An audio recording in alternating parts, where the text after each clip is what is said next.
पहुंचे।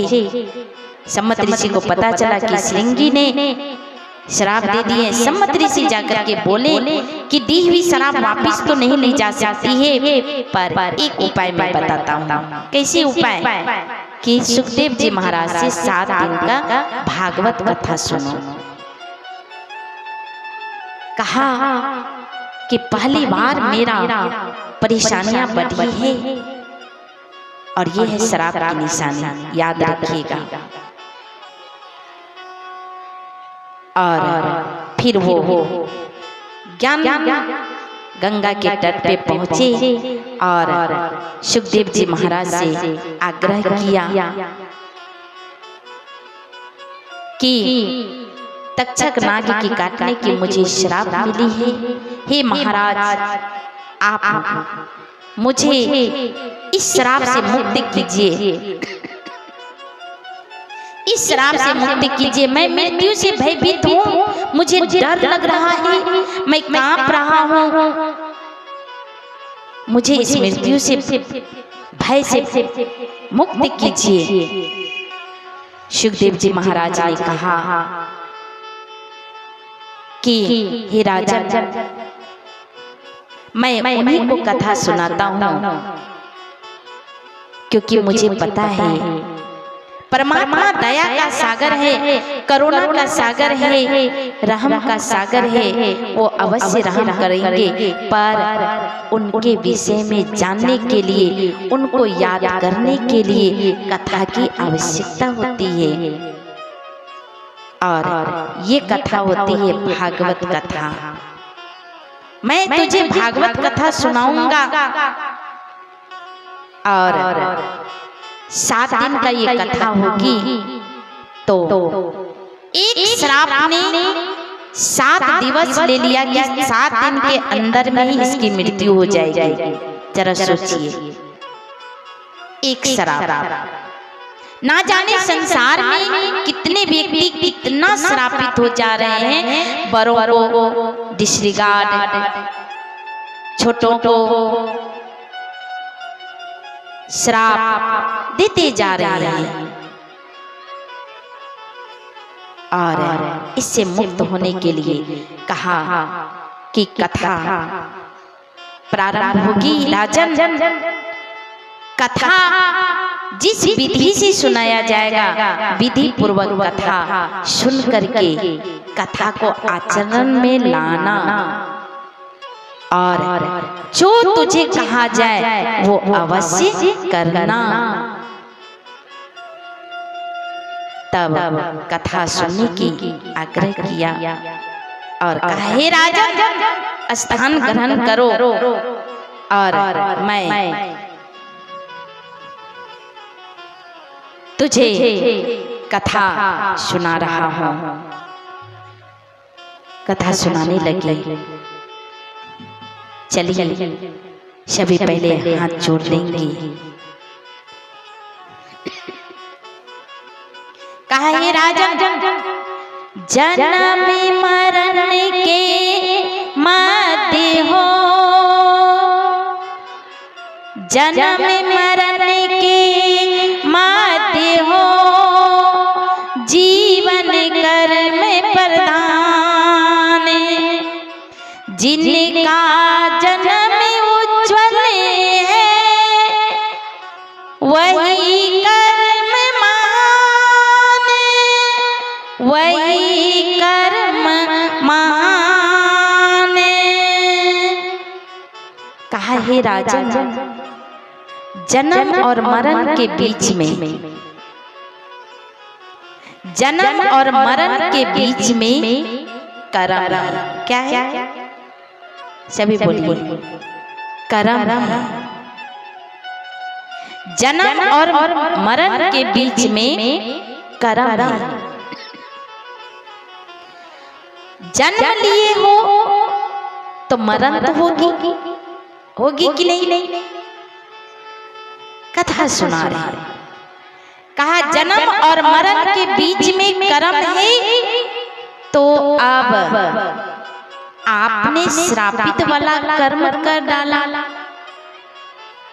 तो इस श्राप की भुगतना पड़ेगा, क्योंकि कर्म हमने किया। सुखदेव जी महाराज कथा सुना रहे हैं कि जन्म लिए हो तो मरण तो होगी, मरण के बीच में कर्म है, और इस कर्म में तूने श्राप वाला कर्म किया, पाप का कर्म किया। कहा हे भगवान कैसे इसका भुगते? तो कहा जब कर्म को भुगतोगे तो आत्मशक्ति कमजोर होगी। क्या होगी? सजा खाओगे तो कमजोर होगी। कहा ये भगवान अब बताइए क्या करना चाहिए? कहा भगवान की याद करो,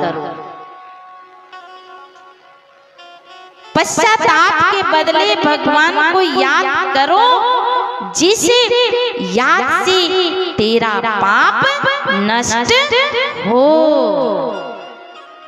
कहा कैसे?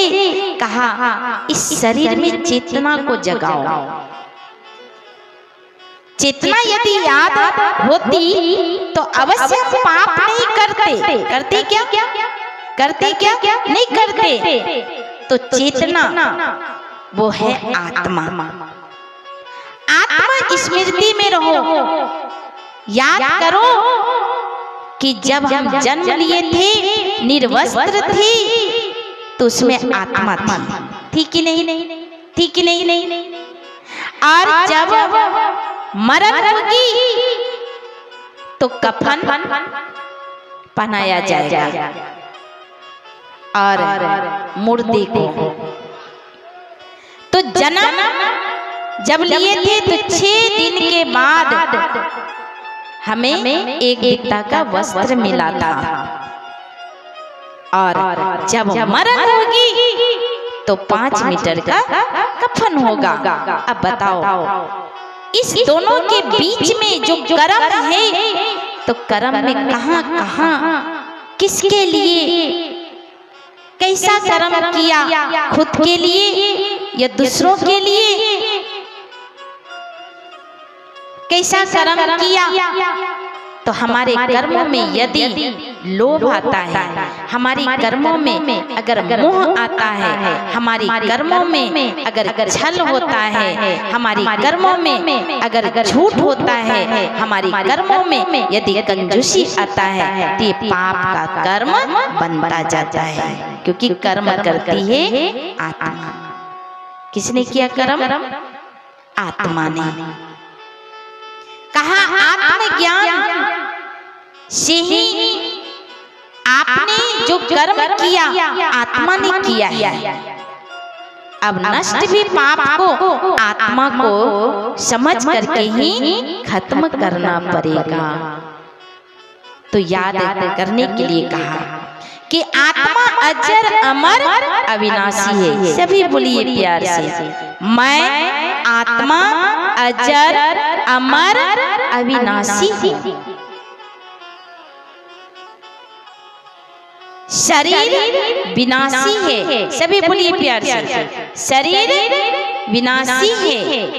तो आत्मा जब अमर है, अब संसार में ऐसा कौन सा कर्म करेंगे जो हमारी आत्मा का पाप नष्ट होगा? संसार में ऐसा कौन सा कर्म करेंगे जो आत्मा की पाप नष्ट होगा? कौन सा कर्म करेंगे? तो कर्म करो किस्मत बने, कर्मों की है रीत, बिन मांगे मोती मिले, मांगे मिले ना भीख, मांगे मिले ना भीख। अब भगवान कहते हैं अब कर्म करो, कैसा कर्म करोगे तो अब किस्मत बनेगी, कर्मों की है रीत। अब किस्मत बनने जा रहा है, कर्मों को किस्मत बनाना है। कर्म करेंगे तो अच्छा किस्मत बनेगा। तो मन बुद्धि संस्कार सहित आत्मा समझ करके कर्म करना है। मन आत्मा की शक्ति है, बुद्धि भी आत्मा की शक्ति है, और संस्कार जो मन और बुद्धि के द्वारा बारंबार किया हुआ कर्म होता है वो हमारा संस्कार बनता है। अब संस्कार कैसा बनाना है, कैसा संस्कार बनाना है? तो कहा कि भगवान ने कि चरित्रवान वाला संस्कार बनाओ, और ये चरित्रवान की संस्कार बनता है। चरित्रवान की संस्कार बनता है, पर अभी से अब सोचने की प्रक्रिया को तीव्र करना है। किसी के लिए बुरा सोचना भी ये भी कर्म है ना, कर्म। अब माइंड को फ्री कीजिए, माइंड को शांत कीजिए और शीतल बनाइए। क्या बनाना है? सभी पहले ठीक से बैठ जाइए, माइंड को शीतल शांत बनाइए और अपने अंदर की आत्मा को जगाइए कि हम किसी को दुख अब नहीं देंगे, दुखी नहीं होंगे। सभी बोलिए, दुख नहीं देंगे, दुखी नहीं होंगे। हमारे कर्मों में दुख का जो खाता खुला था उस खाते को अब बंद करना है। कर देंगे बंद। जो बंद करेंगे वो जरा हाथ खड़े करेंगे। दुख का खाते, मूड ऑफ की खाते, मूड ऑफ करना भी ये भी दुख का कारण है। जो करेंगे वो जरा हाथ करें, दुख का खाते को बंद करेंगे। थोड़ा लंबा हाथ उठाइए, थोड़ा उठाइए सभी लंबा हाथ। भाई जी सब आप लोग भी चलिए, दुख के खाते को बंद करना है। खोल डाले हैं बहुत सारे दुख का खाता, खुला है कि बंद है? हाँ? क्या कहेंगे? खुला है कि बंद है? बंद है। अब तो दुखी नहीं होंगे, अब तो परेशान नहीं होंगे। आइए परमात्मा से हम वरदान लेंगे और इस वरदान लेकर के हम सभी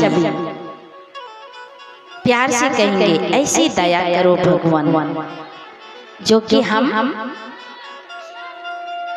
अपने जीवन को संभाल सके।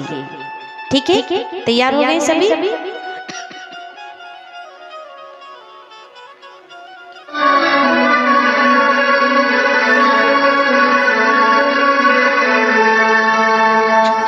तेरी दया परमात्मा मुझ पर बनी रहे, तेरी दया परमात्मा मुझ पर बनी रहे। यह दिल तुम्हारे प्यार में हरदम घनी रहे। तेरी दया परमात्मा मुझ पर बनी रहे। यह दिल तुम्हारे प्यार में हरदम घनी रहे। याद कीजिए, उनकी दया, उनकी कृपा हम पे बनी रहे।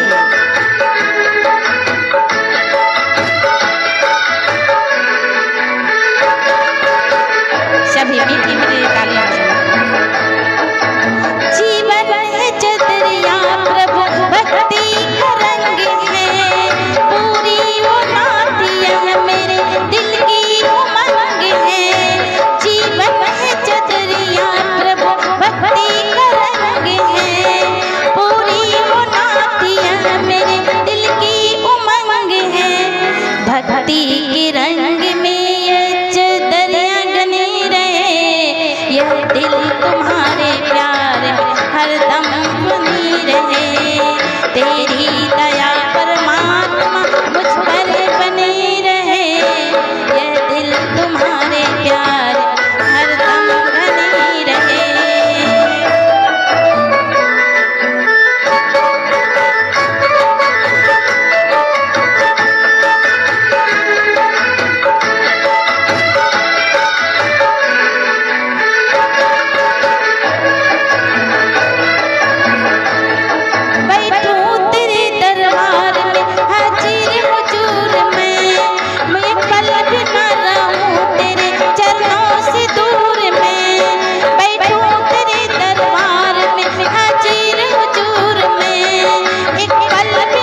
आइए सत्य कथा को सुनते